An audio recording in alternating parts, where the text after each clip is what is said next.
Hi friends, welcome back to our channel smart మాటాక్స్. అత్తిపత్తి ఆకుతో మీరు రహస్యంగా ఈ చిన్న పరిహారం కనుక చేసినట్లయితే మీరు ఎవరి కోసం అయితే వాళ్ళు కావాలి, అసలు వాళ్ళు లేకుండా మా లైఫ్లో మేము ఏ రకంగా చూసుకున్నా కూడా సంతోషంగా ఉండలేకపోతున్నాము. మాకు అన్నీ ఉన్నాయి, డబ్బు ఉంది, బంగారం ఉంది, తెలివితేటలు ఉన్నాయి, అందం ఉంది, టాలెంట్ ఉంది, అన్ని రకాలు ఉన్నాయి. కానీ మాకు నచ్చిన మనిషి మాత్రం మాకు లేరు. వేరే వాళ్ళని చేసుకొని అడ్జస్ట్ అయ్యే ఆ లైఫ్ మాకెందుకు, అంత అవసరం మాకు లేదు. కానీ మరి వాళ్ళేమో చాలా మొండిగా ఉండి వాళ్ళు అవాయిడ్ చేస్తూ ఉంటున్నారు. అలాంటి వాళ్ళని దారిలోకి తీసుకురావాలంటే అసలు ఏం చేయాలి అని చెప్పేసి చాలామంది కూడా ఇబ్బంది పడుతూ ఉంటారు. అలాంటి వాళ్ళకు వచ్చేటప్పటికి ఈ అత్తిపత్తి ఆకుతో చేసేటటువంటి పరిహారం అనేది అద్భుతమైనటువంటి రిజల్ట్ మీకు అరక్షణంలోనే ఇస్తుంది. అత్తిపత్తి ఆకు అంటే మనకి చిన్న చిన్న ఆకులు వచ్చేటప్పటికి చిన్న చిన్న ఆకులు ఉంటాయి అనమాట. మనకి ఉసిరి చెట్టు ఆకుల్లాగా, అంటే పెద్ద ఉసిరి చెట్టు ఆకుల్లాగా చిన్న చిన్న ఆకుల్లాగా ఉంటాయి. ఆకుల్ని మనం అట్లా టచ్ చేస్తే ముడుచుకుపోతాయి అనమాట ఆకులు. మీరు కొన్ని చోట్ల చూస్తే గమనిస్తే ఆకుని, అంటే మనకు అది క్లారిటీగా అత్తిపత్తి ఆక కాదా అని చెప్పేసి తెలియాలి అని అంటే దాన్ని టచ్ చేయండి. పెద్ద ఉసిరి ఆకుల్లాగా చిన్న చిన్నవిగా ఉంటాయి. దాన్ని మనం టచ్ చేయంగానే ముడుచుకుపోవాలి. అది అత్తిపత్తి చెట్టు అనమాట. అలాంటి ఆకుల్ని మీరు తీసుకోవాలి. ఆ ఆకుతో ఈ పరిహారం అనేది మీకు తిరుగులేని ఫలితం ఇస్తుంది అనమాట. ఈ అత్తిపత్తి ఆకుతో చేసేటటువంటి పరిహారానికి చాలా పవర్ ఉందని చెప్పేసి మనకు పెద్ద పెద్ద పండితులు చెప్పడం అనేది జరిగింది. అలా చేసేసి కొంతమంది, అంటే చాలా మంది కూడా వెనకటి రోజుల్లో రిజల్ట్ పొందిన వాళ్ళు కూడా ఉన్నారు. ఇది ఇప్పుడు ఈ రోజుల్లో పరిహారం కాదు, ఎప్పటి నుంచో ఉన్నటువంటి పరిహారం అనమాట. పరిహార శాస్త్రంలో ఈ అత్తిపత్తి ఆకుతో చేసేటటువంటి పరిహారానికి ఫాస్ట్ రిజల్ట్ అనేది వస్తుంది అనమాట. కాబట్టి దీనికి మనకేంటి, రూపాయితో రూపాయి బిళ్ళ ఖర్చు లేదు. మనకు ఆకులు ఉంటే చాలు, ఇక అంతే, దానికి మనకు సరిపోతుంది అనమాట. కాకపోతే కొన్ని నియమాలతో చేయాల్సి ఉంటుందన్నమాట. ఈ అత్తిపత్తి చెట్టు కూడా మనకు దేవతా వృక్షంతో సమానం, చాలా పవర్ఫుల్ అనమాట. ఈ అత్తిపత్తి ఆకు ఎక్కడన్నా, అంటే కొంతమందికి ఇళ్ళ ముందర కానివ్వండి, కొంచెం ఇళ్ళ దగ్గర రోడ్లు అమ్మట కానీ ఇట్లా కొన్ని చోట్ల మనకు కనిపిస్తూ ఉంటాయి. ఆ ఇంట్లో ఉంటే మనకి డబ్బు పరంగా కూడా ఆకర్షణకు బాగుంటుంది. ఇట్లా ఇష్టమైన వాళ్ళని సొంతం చేసుకోవటానికి కానీ, బాగా కలిసి రావటానికి కానీ ఇట్లా ఈ అత్తిపత్తి చెట్టుకంటూ చాలా ప్రత్యేకమైనటువంటి స్థానం ఉందన్నమాట. కాబట్టి ఆకు మీకు అందుబాటులో ఉంటే ఈ పరిహారం అనేది ఈజీగా చేసేసుకోండి. కొన్ని నియమాలతో చేయాల్సి ఉంటుంది. ఈ పరిహారానికి ఏంటంటే శుచిగా స్నాన కార్యక్రమాలు చేసి మీరు చేయాలి.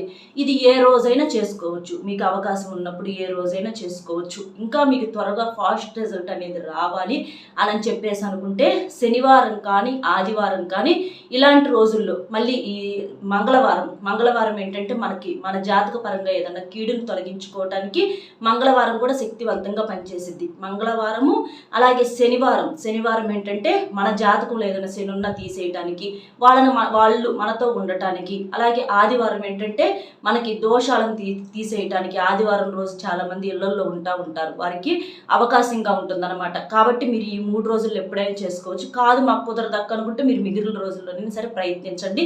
ఇంకా మనకు అమావాస్య తిథుల్లో, పౌర్ణమి తిథుల్లో ఇట్లాంటి సమయాల్లో కూడా మీరు చేసుకోవచ్చు. ఆదివారం అంటే దాదాపుగా అమావాస్యతో సమానం కాబట్టి మంగళ, శని, ఆదివారాలు ఎక్కువగా ప్రిఫరెన్స్ చేయండి. అమావాస్య పౌర్ణముల్లో కూడా చేసుకోవచ్చు అనమాట. ఇక నియమాలు వచ్చేటప్పటికి ఏంటి అని అంటే, చక్కగా శుచిగా స్నాన కార్యక్రమాలు చేసేసిన తర్వాత మీరు ఉతికిన బట్టలు మాత్రమే ధరించాలి. స్నానం చేయకుండా ఆకును కొయ్యకూడదు. వెళ్ళి స్నానం చేసిన తర్వాత ఆకును తీసుకోవాలన్నమాట. అలాగే నలుపు రంగు బట్టలు అనేవి వేసుకోకూడదు. పరిహారం చేసేటప్పుడు ఏ పరిహారానికైనా సరే నలుపు రంగు బట్టలు వేసుకోకూడదు. నలుపు ఏంటంటే శనికి గుర్తు అనమాట. శనిదేవుడు మామూలుగా చెడ్డవాడు కాదు. కాకపోతే ఆ నలుపు రంగు పరిహారం చేసేటప్పుడు మనం ఒక మంచి కోసము, అంటే మనం ఒక కోరిక కోసం చేస్తున్నాం కాబట్టి అలాంటి టైంలో నలుపు ఏంటంటే మనకు నష్టాలను, సమస్యలను పెంచడానికి కారణమవుతుంది. కాబట్టి అది వేసుకోకుండా మామూలుగా చేసేసుకోండి. ఇక తర్వాత ఏంటంటే ఆ రోజు నాన్ వెజ్ అనేది పొరపాటున బయట తినకూడదు, ఇంట్లోనైనా సరే తినకూడదు.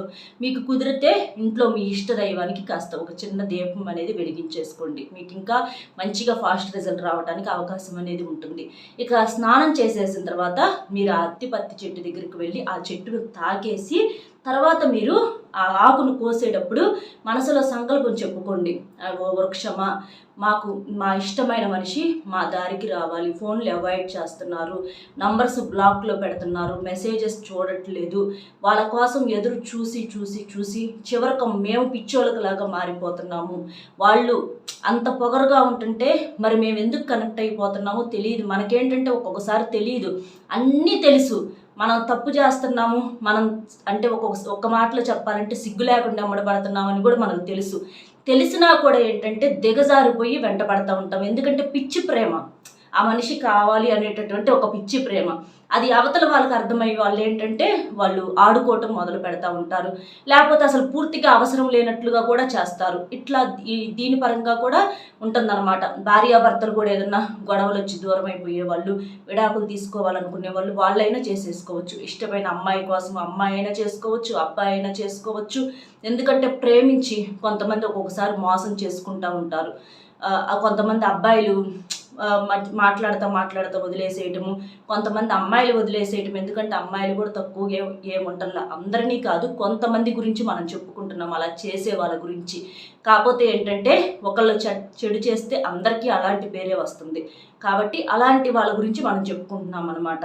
అలాగా ఇట్లా కొన్నాళ్ళు అంటే ప్రేమగా మాట్లాడుకోవటము, అంటే వాళ్ళ కోసం రకరకాల స్టేటస్లు డౌన్లోడ్ చేసినా కూడా అవి చూడకుండా ఉండటము, థర్డ్ పర్సన్ వాళ్ళు ఎవరన్నా రిమూవ్ అవటము, ఎవరన్నా మధ్యలో చాడీలు చవటము, లేనిపోని అనుమానాలు క్రియేట్ చేయటము, ఒకరి మీద ఒకరు ఇద్దరున్నప్పుడేమో మంచిగా మాట్లాడి పక్కకెళ్ళంగానే ఏదో ఒకటి చాడీలు చవటము, నూరిపోయటము, లేకపోతే మనసే సడన్గా మరి వేరే వాళ్ళని ఇష్టపడటము, డబ్బు ఉందనో లేకపోతే ఇంకా అందంగా ఉన్నారని చెప్పి ఇట్లా ఏంటంటే రకరకాల బోరు కొట్టి ఇట్లా చాలా రకాలుగా అవాయిడ్ చేసేస్తూ ఉంటారు.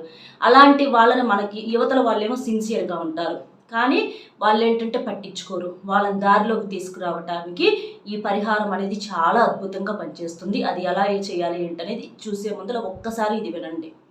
కొంతమంది కొన్ని చెప్పుకోలేని సమస్యలతో ఇబ్బందులు పడతా ఉంటారండి. అంటే ప్రేమ, పెళ్ళి, ఉద్యోగం, వ్యాపారం, విదేశీ ప్రయాణము, మీ మీద కానీ మీ ఇంటి మీద కానీ ఎవరైనా చెడు ప్రయోగాలు చేసిన, నరఘోష, నాగదోషము, ఇట్లా చాలా రకాలుగా పిల్లలు చెప్పిన మాట వినకపోవటం, భార్యాభర్తల మధ్య గొడవలు, విడాకుల సమస్యలు, ఇట్లా మీకు ఎలాంటి సమస్యలు ఉన్నా సరే శ్రీ రేణుకా ఎల్లమ్మ తల్లి జ్యోతిష్యాలయం గురువు గారు ఫోన్ నెంబర్ వచ్చేటప్పటికి 9133894717. ఈ నెంబర్కి కనుక మీరు ఫోన్ చేసినట్లయితే మీకు ఫోన్లోనే సమస్యకు పరిష్కారం అనేది దొరుకుతుందండి. గురువుగారు నమ్మకమైన వారు. మేము కూడా వ్యక్తిగతంగా మా కుటుంబంలో కొన్ని రకాలైనటువంటి సమస్యలు గురువుగారికి చెప్పి ఆయన చెప్పినట్లుగా చేయటం వలన ఆ సమస్యలకు మేము పరిష్కారం అనేది పొందాము. కాబట్టి ఆ నమ్మకంతో నేను మీకు చెప్పడం అనేది జరిగింది. కాబట్టి మీకు ఏదన్నా సమస్యలు ఉన్నాయని అనుకుంటే గురువుగారిని ఒక్కసారి కాంటాక్ట్ అయితే ఆ సమస్య నుంచి మీరు బయటపడేటటువంటి అవకాశం అనేది ఉంటుంది. ఇక మీరు చెట్టును తాకి సంకల్పం చెప్పుకొని ఆకును తీసుకొచ్చుకోండి. చిన్న చిన్న ఆకులు కదా, తీసుకొచ్చుకొని మీరేం చేస్తారంటే మీ డాబా మీద కానీ లేదా గోడల మీద కానీ ఎండ ఉంటుంది కదా, ఆ ఎండలో ఒక వైట్ పేపర్ కానీ లేకపోతే ఒక ప్లేట్లోనైనా సరే పెట్టేసేసి ఆకుల్ని ఎండబెట్టండి. ఎండబెట్టాలి. ఎండకేముంది, మనకు ఒక్క రోజు పెడితే ఎండిపోతాయి అన్నమాట. అట్లా ఎండిపోయిన తర్వాత మీరేం చేస్తారు, ఆ ఆకులను పట్టుకొని మనసులో సంకల్పం చెప్పుకున్నారు కదా, సంకల్పం చెప్పుకొని ఉండి అంటే ఆ ఇష్టమైన వ్యక్తి పేరును మనసులో తలుచుకొని కోసేటప్పుడే ఆకును కోసారు. కోసిన తర్వాత ఇంటికి తీసుకొచ్చిన తర్వాత అది ఒక ప్లేట్లో పెట్టేసేసి ఎండబెట్టాలి. మాకు అంత టైం లేదక్క అని అనుకుంటే మామూలుగానైనా సరే చేసుకోవచ్చు అనమాట. ఇక ఆకులను తీసుకొని మీరేం చేస్తారంటే ఒక మట్టి ప్రమిదలో ఒక 2-3 ఆకులు అంటే రెమ్మల్లాగా అవి సరిపోతాయి అనమాట. మనకి ఆకులు కాదు, ఇట్లా కొమ్మకి ఉంటాయి కదా, అవి మనకి ఒక 2-3 లైన్స్ తీసుకుంటే సరిపోతాయి అనమాట. ఆకులు వచ్చేటప్పటికి ఒక 20-30 ఆకులు దాకా ఉంటాయి. ఇక అలా తీసేసుకొని ఇక ఆకుల్ని ఎండిపోతే ఏంటంటే ఇట్లా అనగానే మనకి అంటే పొడిలాగా అయిపోయింది అనమాట. అలాగైనా సరే, ఒకవేళ టైం లేదనుకుంటే మామూలుగానైనా సరే మీరేం చేస్తారంటే తర్వాత మనకి చిన్నది మట్టి ప్రమిద ఉంటుంది కదా, ఆ మట్టి ప్రమిద తీసుకొని ఆ ఆకుల్ని అందులో ఆ మట్టి ప్రమిదలో వేసేసి ఒక కర్పూరం బిళ్ళ వేసి మనకు కాలిస్తే అదేంటంటే బూడిదైపోయింది. అలా కాల్చినప్పుడు ఏంటంటే అది బూడిదైపోయింది. ఇక్కడ కాలవటం ఎందుకంటే కాల్చే పరిహారానికి ఫాస్ట్ రిజల్ట్ అనేది ఉంటుంది. ఇప్పుడు సమస్య పరంగా మనం చేస్తున్నాము. వాళ్ళకు కోపం తగ్గాలి, వాళ్ళు మామూలుగా మాతో మాట్లాడాలి, ఎందుకు ఇట్లా దూరం పెడుతున్నారో మాకు అర్థం కావట్లేదు. ఆ దూరం తగ్గాలి, వాళ్ళు మా దగ్గరికి రావాలి, వాళ్ళకి మా మీద కోపం తగ్గాలి, ఒక యుగోతోటి ఇంకొకటి అవి పోయి మా దగ్గరికి రావాలి అని చెప్పేసేసి మనం అది దోషం పోవటానికి చేస్తున్నాం. కాబట్టి దాన్ని కర్పూరం బిళ్ళ వేసేసి కాల్చేసేయండి. మనకి ఎండబెడితే ఇంకా తొందరగా కాలిద్ది అనమాట, బూడిద ఫాస్ట్గా అయ్యిద్ది. ఒక్కరోజు పెడితే సరిపోయిద్ది. ఇక అట్లా పెట్టేసేసి ఆ బూడిదని మీరేం చేస్తారంటే, మనకి కాల్చిన తర్వాత బూడిద నల్లగా వచ్చింది కదా, ఆ బూడిదని మీరేం చేస్తారంటే ఎంత ఒక చిటికెడు వచ్చిద్దేమో, ఇక అది తీసేసుకొని మీకు ఇక్కడ ఈ మెడ కింద కానీ లేదా ఈ హృదయ భాగంలో కానీ ఇట్లా, లేకపోతే ఇక్కడ పైన బొట్టులాగా కానీ విభూదిలాగా దాన్ని మీరు పెట్టేసుకోవాలి. వాళ్ళు మాకు సొంతం కావాలి, వాళ్ళు మా వశం కావాలి అని చెప్పేసి వాళ్ళ పేరును మనసులో తలుచుకొని ఇక్కడ మెడ కింద అవ్వచ్చు, లేదా హృదయ స్థానంలో అవ్వచ్చు, లేకపోతే బొట్టు పైన అయినా సరే మీరు చక్కగా పెట్టేసుకోవాలి. విభూదిలాగా పెట్టుకోండి. అలా పెట్టుకొని అలా ఉంటుంది కదా బూడిద, అది అయిపోయేదాకా చక్కగా స్నానం చేసేసిన తర్వాత వాళ్ళ పేరును మనసులో తలుచుకొని వాళ్ళు మా సొంతం కావాలని చెప్పేసి మీరు పెట్టుకోండి. అలా పెట్టుకుంటా చూడండి, ఖచ్చితంగా వాళ్ళు మీ సొంతం అవటం అంటే వశం అవటం అంటే మీ సొంతం అవటం అనమాట. ఎందుకంటే మన ప్రేమ నిజమైంది, సిన్సియర్ కాబట్టి అలాంటి వాళ్ళని దారిలోకి తీసుకొచ్చుకోవటానికి. కాబట్టి చక్కగా వాళ్ళ దగ్గర నుంచి మీరు అనుకున్న మార్పు అనేది వస్తుంది. ఎందుకంటే ప్రకృతి ఇది మనకేంటంటే ఆ బూడిద ఊరకు వచ్చింది కాదు, ప్రకృతి పరంగా చెట్టు నుంచి వచ్చినటువంటి బూడిద ప్రకృతి మనకు సపోర్ట్ చేసిద్ది, పంచభూతాలు మనకు సపోర్ట్ చేస్తాయి. కాబట్టి చక్కగా ఈ పరిహారం అనేది చేసేసుకోవచ్చు. అద్భుతమైనటువంటి రిజల్ట్ కొన్ని క్షణాల్లోనే వచ్చింది. వాళ్ళు ఖచ్చితంగా ఫోన్ చేస్తారు, మెసేజ్లు చూస్తారు, మీ దారికి వస్తారు, ఎన్నాళ్ళలో ఉండరు మొండిగా. అది కూడా మీరు అర్థం చేసుకోండి. కాకపోతే మీరేంటంటే మరీ కరువులో ఉన్నట్టుగా మాత్రం కనిపించొద్దు. అదొక్కటి చేయండి చాలు, ఇక మిగిలిన పనులన్నీ ఆటోమేటిక్గా అయిపోతాయి. చక్కగా ఈ పరిహారం మాత్రం మీకు తిరుగులేని రిజల్ట్ అనేది ఇచ్చింది. అత్తిపత్తి ఆకు గుర్తుపెట్టుకోండి. అర్థమైంది కదా? మన వీడియో నచ్చితే ఒక చిన్న లైక్ ఇచ్చి సపోర్ట్ చేయండి. మీరు లైక్ చేయడం వల్ల వీడియో మరికొంతమందికి చేరుతుంది. అలాగే మీకు తెలిసిన ఫ్రెండ్స్ ఇట్లా ఎవరైనా ఇబ్బంది పడేవాళ్ళు, సిన్సియర్గా ఉండేవాళ్ళు ఉంటే, వాళ్ళ భార్యాభర్తలు కానీ ఎవరైనా గొడవలు పడేవాళ్ళు ఉంటే వాళ్ళకు కూడా షేర్ చేసేసేయండి.